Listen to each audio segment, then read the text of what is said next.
잠재의식을 통해 나를 치유하다. 치유를 일으키는 건 무엇인가?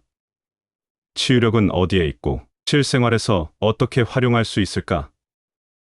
모두가 관심을 가지는 중요한 질문이다. 답은 하나다. 치유력은 모든 사람의 잠재의식에 깃들어 있다. 치유는 믿음을 통해서 일어난다. 현대의 정신치유법은 무한한 지성과 잠재의식의 힘이 믿음에 따라 움직인다는 사실에 기초를 두고 있다. 즉, 마음을 진정시키고 긴장을 풀고 모든 걸 내려놓은 다음 무한한 내면의 치유력에 관해 생각하는 것이다. 마음의 문을 닫아 걸어 외부의 잡음을 차단한 후 잠재의식의 지성이 필요한 것을 마련해 줄 것이라는 생각을 가지고 요구와 소망을 잠재의식에 조용히 전한다. 가장 놀라운 것은 원하는 결말을 상상하고 현실로 느끼면 무한한 생명의 원리가 현재의식의 선택과 요구에 응답한다는 것이다. 이게 바로 현대의 정신과학 전문가들이 기도요법에서 사용하는 원리다. 이 세상에는 삼라만상을 관통하는 보편적인 치유 원리가 있다. 우리는 의식적으로 치유 원리가 작용하는 방향을 조정하여 치유의 축복을 누린다. 우주의 치유력에 접근하는 수많은 방식과 기술,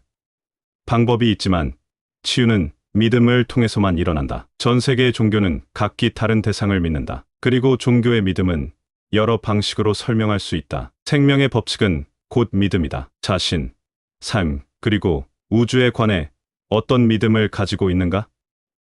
무엇이든지 믿음으로 구하는 것은 얻을 것이다. 믿음이란 마음속에 품고 있는 생각으로 평상시의 생각은 잠재의식의 힘이 삶의 모든 국면에 어떻게 발휘되느냐를 결정한다. 성경에 나오는 믿음이란 종교의식이나 전례, 형태, 제도, 방식에 관한 믿음이 아니라 믿음 그 자체라는 사실을 알아야 한다. 마음이 가진 생각이 바로 믿음이다. 잠재의식은 과학적으로 가능하다. 기도나 명상요법은 현재의식과 잠재의식이 명확한 목표를 향해 서로 발맞추어 조화롭게 움직이도록 한다. 과학적인 기도요법을 따를 때는 지금 무슨 기도를 하는지, 왜 이 기도를 하는지 알아야 하고 치유의 법칙을 믿어야 한다. 기도나 명상요법은 정신심리 치료라고 하기도 하고 그 효과가 과학적으로 입증되었다는 뜻에서 과학적 기도라고 불리기도 한다. 기도나 명상요법에서는 경험하고자 하는 특정한 생각이나 심상 또는 계획을 의식적으로 선택한다. 선택한 일이 실제로 일어나리라고 느끼면서 아이디어나 심상을 잠재의식에 주입할 수 있는 능력이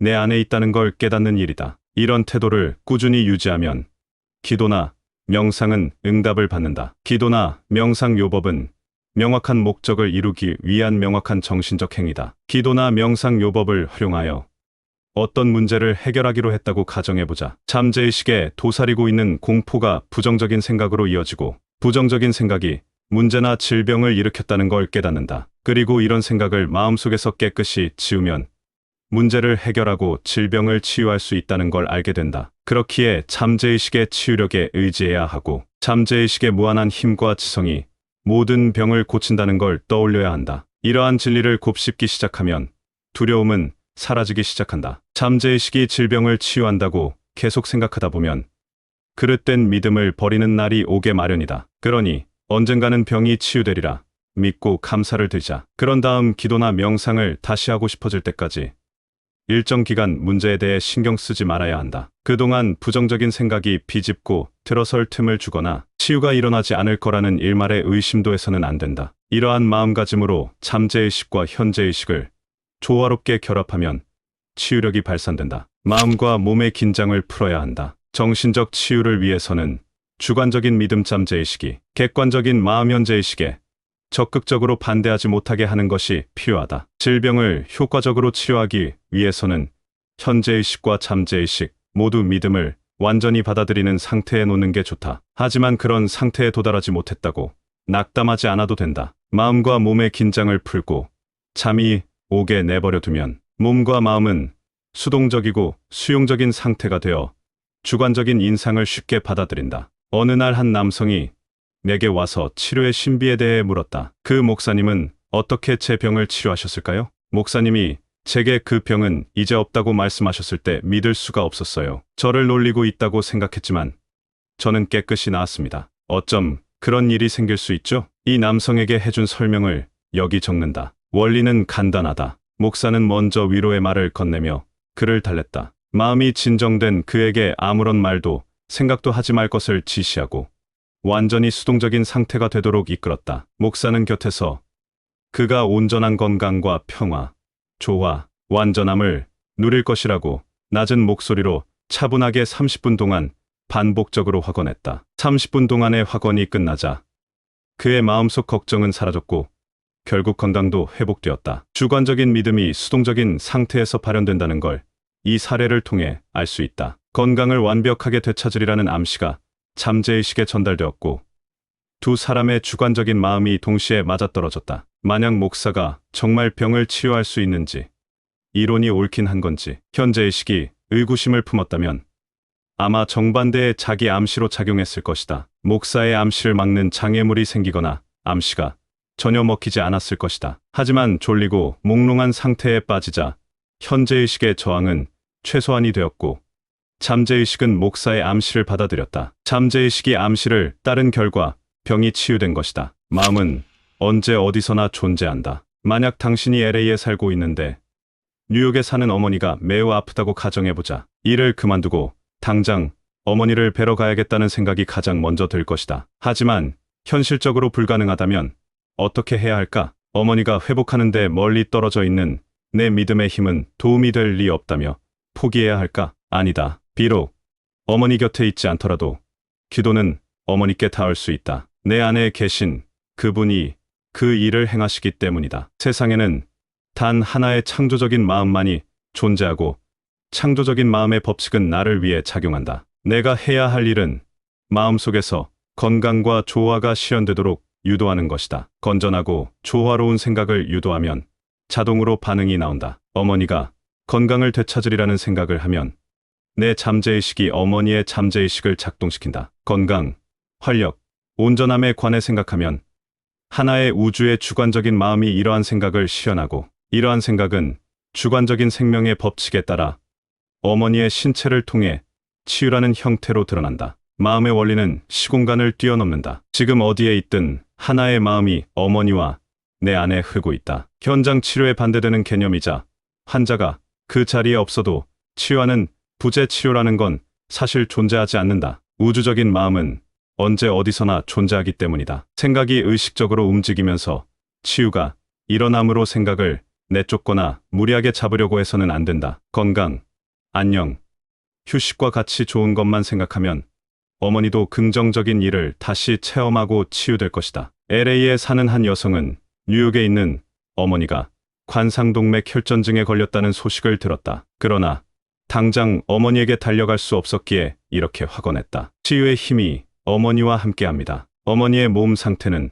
화면에 보이는 영상처럼 삶에 대한 생각이 반영된 것입니다. 화면 속 이미지를 바꾸려면 주체를 바꿔야 함을 알고 있습니다. 이제 저는 어머니의 온전함, 조화, 완벽하게 건강한 이미지를 제 마음속에 투영합니다. 어머니의 몸과 모든 장기를 창조한 무한한 치유의 힘이 이제 어머니 몸의 원자에 가득하고 평화의 강이 세포를 통해 흐릅니다. 의사들은 신성한 인도와 지시를 받고 있으며 어머니를 만지는 사람은 누구든지 옳은 일을 하도록 인도를 받습니다. 나는 이 병에 절대적인 힘이 없음을 알고 있습니다. 만약 절대적인 힘이 있다면 그 누구도 병을 고치지 못할 것이기 때문입니다. 나는 이제 사랑과 생명의 무한한 원리를 따릅니다. 조화와 건강, 평화가 어머니의 몸에서 발현되고 있음을 압니다. 딸은 하루에도 몇 번씩 확언했다. 며칠이 지난 후 어머니는 놀라운 회복세를 보였다. 심장 전문의는 깜짝 놀랐고 딸의 신실한 믿음에 박수를 보냈다. 딸은 어머니가 회복되리라는 생각을 마음속에 받아들였고 딸의 굳건한 믿음이 우주의 잠재의식으로부터 창조적 에너지를 끌어냈다. 그러자 믿음이 어머니의 신체의 온전한 건강과 조화라는 모습으로 나타났다. 진정으로 이루어지리라 믿었던 내용이 어머니의 경험에 드러난 것이다. 잠들기 전에 확언하라. 심리학자인 내 친구는 조직검사 결과 주요기관에 암세포가 있다는 걸 알았다. 암 전문의는 고통스럽고 위험한 치료를 권했다. 의사에게 치료를 시작하자고 하기 전에 그는 다른 방법을 먼저 시도하기로 했다. 매일 밤 잠들기 전 고요한 목소리로 이렇게 확언했다. 모든 세포, 신경, 조직, 기관이 온전하고 깨끗하며 완벽할 정도로 건강합니다. 나의 몸은 건강하고 조화롭게 회복되고 있습니다. 한 달 정도가 지나자 암이 깨끗하게 나았다. 검사를 해보아도 암세포는 전혀 발견되지 않았다. 나는 이 이야기에 큰 감명을 받았다. 동시에 호기심도 잃었다. 나는 친구에게 왜 하필 잠들기 전에 확언한 거냐고 물어보았다. 일단 한 방향으로 잠재의식이 작동하기 시작하면 자는 동안에도 잠재의식은 계속 그 방향으로 움직이기 때문이지. 그래서 잠들기 전에 잠재의식에게 유익한 일거리를 줘야 해. 아주 현명한 대답이었다. 친구는 조화와 온전한 건강에 관해 생각하는 동안에는 자신의 병명을 말하지 않았다고 한다. 나는 병명을 입에 올리거나 절대 병에 이름을 붙이지 말라고 했다. 자기 전에는 더더욱 그렇다. 병에 신경을 쓰거나 병을 두려워할 때 그 생각이 인생을 갉아먹는다. 내 친구 심리학자처럼 마음의 외과 의사가 되어라. 나무에서 죽은 가지를 쳐내듯이 질병을 쳐내면 병이 치유된다. 반면 통증과 증상을 끊임없이 입 밖으로 꺼낸다면 통증과 증상에 힘을 실어주는 꼴밖에 되지 않는다. 치유력과 에너지를 발산하는 잠재의식의 활발한 활동을 막게 된다. 게다가 심상을 떠올리면 심상은 구체적인 형태를 갖추기 시작한다. 이게 바로 마음의 법칙이다. 마음을 위대한 생명의 진리로 채우고 사랑의 빛이 펼쳐진 앞으로 나아가라. 앞에서 말한 내용은 조셉 머피 잠재의식의 힘에서 가져왔다. 우리 내부에 존재하는 잠재의식은 강력한 치유력을 가지고 있다. 기도요법의 힘을 삶에 적용하라. 명확한 계획이나 아이디어, 심상을 선택하고 정서적으로 그 아이디어와 하나가 되어라. 이런 태도를 꾸준히 유지하면 기도는 응답을 받는다. 진정으로 치유력이 필요하다면 믿음을 통해서만 치유력을 발산시킬 수 있다는 사실을 잊지 말아야 한다. 여기서 믿음이란 현재의식과 잠재의식의 작동 원리를 이해하는 것을 말한다. 믿음은 현재의식과 잠재의식의 이해에서 나온다. 맹목적인 믿음이란 치유력을 과학적으로 이해하지 않고도 병이 치유되는 것을 뜻한다. 사랑하는 사람이 병으로 고통받고 있다면 그를 위해 기도할 때 우선 마음을 차분히 하라. 사랑하는 사람이 건강하고 활력이 넘치며 완벽한 상태에 있다고 생각하면 상대방은 우주의 주관적인 마음을 통해 그 생각을 느낄 수 있고 이는 곧 마음에 나타난다.